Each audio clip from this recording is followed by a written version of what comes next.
presented by Albina Recording Studio, Simrao.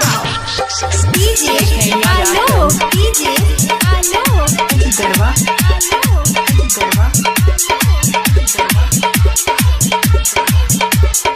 DJ Sanjeet राज के तरफ से हजन करे छी दोसरा से शादी हम कैसे के तोरा बिना जीवोगे।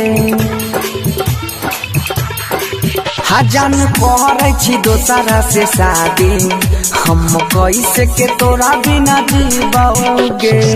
कहै छियौ सच बतिया कहै छियौ सच बतिया तोरा याद में जहर पीबोगे। जान कहै छी दोसरा से शादी हम कैसे के तोरा बिना जीवोगे। हजन कहै छी दोसरा से शादी हम कैसे के तोरा बिना जीवोगे। कहै छियौ सच बतिया कहै छियौ सच बतिया तोरा याद में जहर पीबोगे। जान कहै छी दोसरा से शादी हम कैसे के तोरा बिना जीवोगे।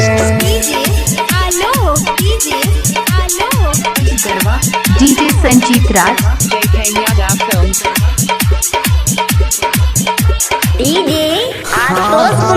एक साथे पढ़ी रहिए करली हौ प्यार गे।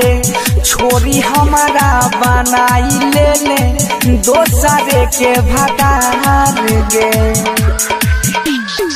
एक साथे पढ़ी रहिए करली हौ प्यार गे। छोरी हमारा बनाई ले दोसरे के भटार गे। फारी के जाय छे करे जा फारी के जाय छे करे जा अपना हाथे के नह के सिलवाओगे। जान करे छी दोसरा से शादी हम कैसे के तोरा बिना जीवोगे। presented by Albina Recording Studio, Simrao. DJ Hello, DJ Hello, garba